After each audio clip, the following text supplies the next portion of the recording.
Hi everyone, and welcome to another Simplicity tutorial. My name is Brittany J. Jones, and in today's video, we are going to be walking through how to sew an extended waistband. This is a common waistband that you will see in trousers, so let's go ahead and get started. To sew a waistband with extension, I'll be using Nomi pattern ME2113. The waistband pattern pieces is pattern piece 23 and 24. The first thing that I'm going to do is stay stitch the upper edge of the pant between the notches. So these two front notches here, we're going to start and stop stitching. I'm going to do a row of stay stitching all the way along the top edge, again between the two notches. The stay stitching is indicated in the pattern instructions. For the demo, I'll be doing the stay stitching at a 1/2 inch seam allowance. Let's go ahead and do that now.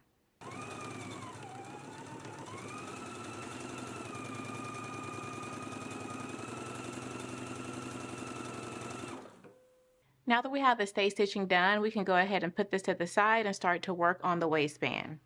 Grabbing our waistband pieces, we're going to put them together right sides facing. You should have transferred some notches as well. Go ahead and match those up and pin in place.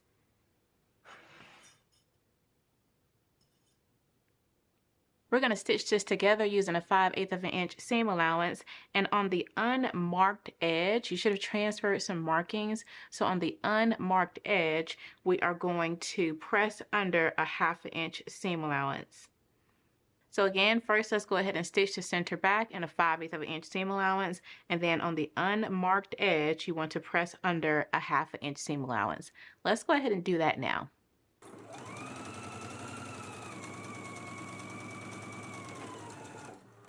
Now that we have the waistband prepped, again, I went ahead and folded up a 1/2 inch seam allowance on the unmarked edge. And go ahead and pin the waistband on.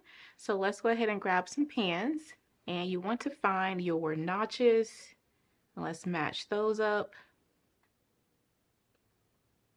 Your center back seam, you can pin there to match that up as well.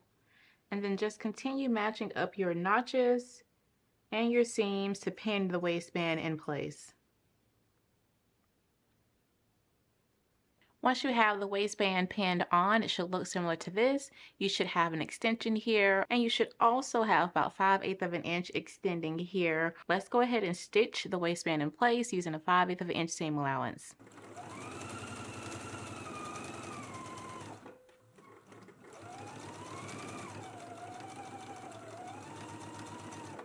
Now that we have it stitched on, let's go ahead and trim down our seam.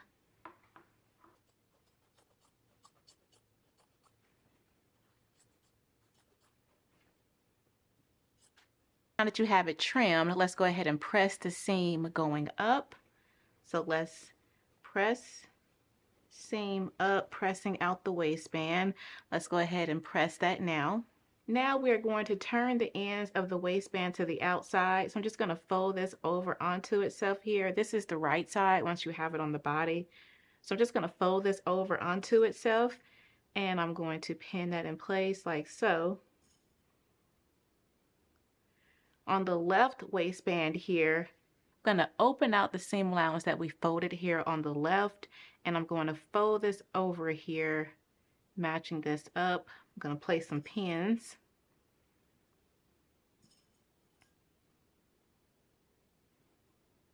Okay, and now we can go ahead and stitch. On the left side, we're going to be stitching here using a 5/8 of an inch seam allowance, and on this side as well, stitch this straight down using a 5/8 of an inch seam allowance. Let's go ahead and stitch it now, and then once we get right here to the edge, we just back stitch. So do not continue stitching. Once you get right here to the front edge of the pant, back stitch here on the waistband. Let's go ahead and stitch it now.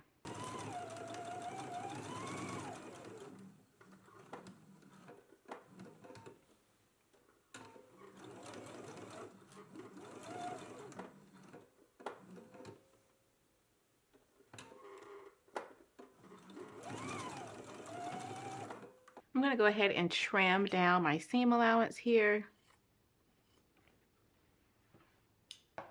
And now we can go ahead and turn the waistband toward the inside. So you can grab a point turner if you have one and just turn the waistband toward the inside. I'm going to get my point turner here. Flip that out like so. And just turn the waistband to the inside.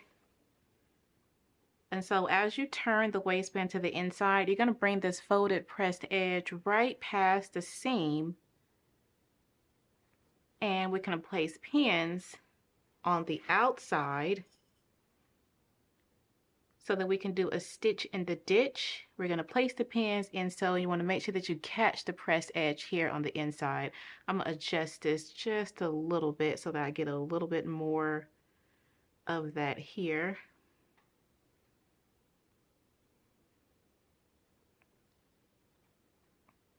Take the folded press edge, just bring it right past the seam, and on the outside, place your pins right into the seam, catching in the folded pressed edge along the inside. When we stitch, we're going to be stitching right into the seam, doing a stitch in the ditch. Now that you have it pinned, it should look similar to this. We can go to the sewing machine now, and we're going to be stitching on the right side, right into the seam. Again, making sure that you catch in the folded press edge along the inside. Let's do a stitch in the ditch now, all the way along the waistband.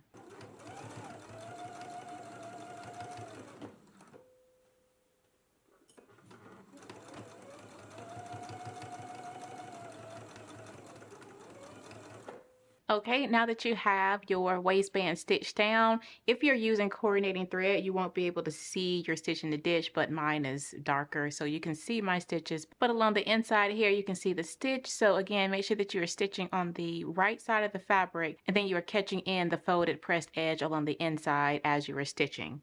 The last thing for you to do now is to just refer to your pattern instruction to see exactly where you need to place your buttonholes as well as your buttons.